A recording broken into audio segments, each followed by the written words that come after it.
Hey guys, it's Thermal Grease Monkey here, and I'm back once again with another video.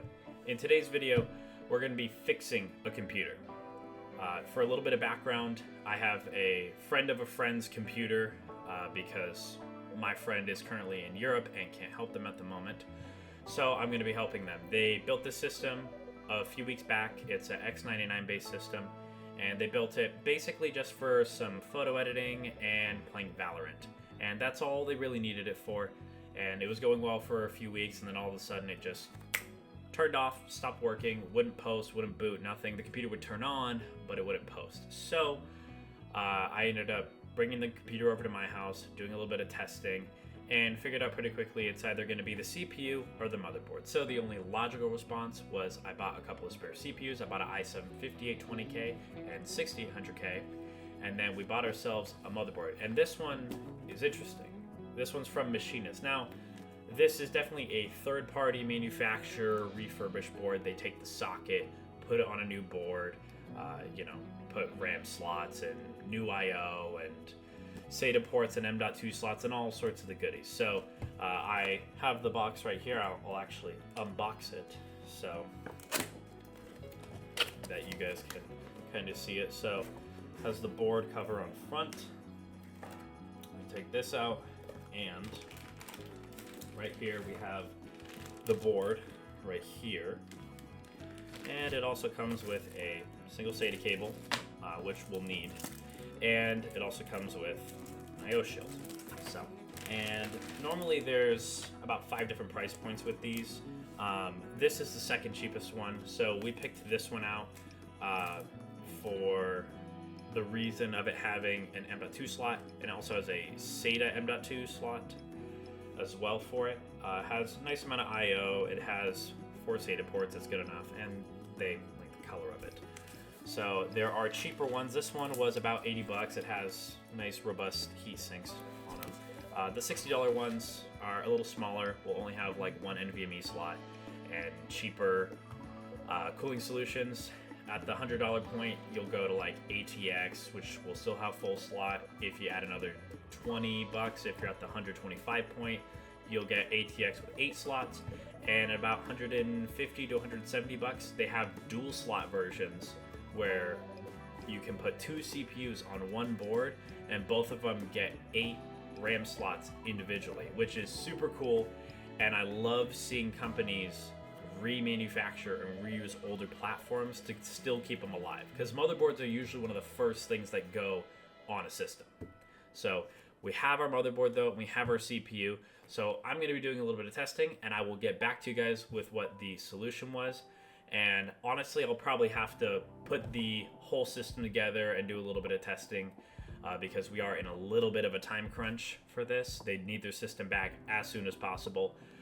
So I'm going to put it together, and I will come back to you with what happened, what the results were, what my kind of experience using a third-party board like this was like, and what the performance was like for Valorant. I don't have a way to test editing photos, not really what I do, but I can at least test out Valorant so you guys can have kind of an idea of what a CPU like this, how it still operates in 2025.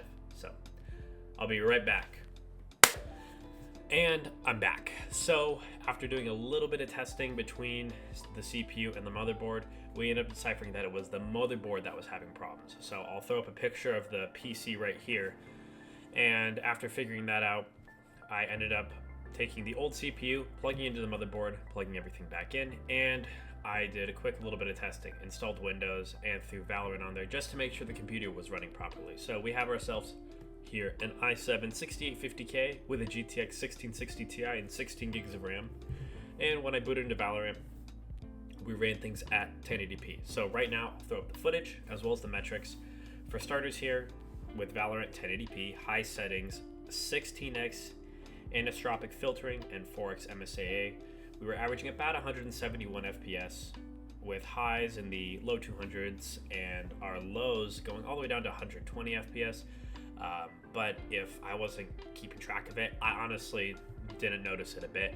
I was more so focused on the gameplay. When we dropped things to medium 2x MSAA and 4x anisotropic filtering, we go up to 202 averages, 222 on the highs, and 180 on the lows.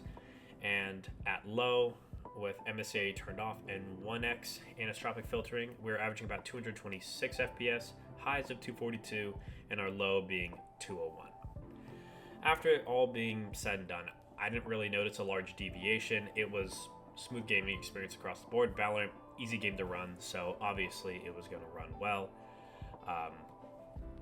But not something I noticed a lot, and there was definitely deviation. I did test a couple different maps, so anything with a lot more lighting and change and color tended to be a little bit more demanding. But if it was a lot easier and simpler of a map, lighting was different and whatnot. Every map was slightly different with its averages and FPS highs and lows. But overall, it was a smooth experience, whether you're trying to crank the graphics or you're trying to push FPS. It was a good experience overall. So I hope you guys enjoyed. This was just kind of a quicker video. I had this opportunity come across for someone that needed their computer back quickly for photo editing and gaming a little bit. So I just wanted to do a little bit of a comparison video. I do plan, though, to get an X99 motherboard like we did for the system, and I'll put it back up here, with these remanufactured X99 motherboards. Since I have the CPUs, I figure I might as well take one of those remanufactured motherboards and try it out for myself. So I'll probably get a 16 gig kit of RAM and try to find a good GPU to pair it with and test it out in some different games as well. So if that's something you guys would be interested in, please leave a thumbs up, and I will try to do that in one of the next coming weeks, put that in the schedule for a couple of the videos I have planned out. And I hope you guys enjoyed. If you did, please leave a thumbs up. If you didn't, feel free to leave a thumbs down, totally fine. If you guys are enjoying my videos, please hit that subscribe button and hit the bell as well so you get notifications when the new videos go live.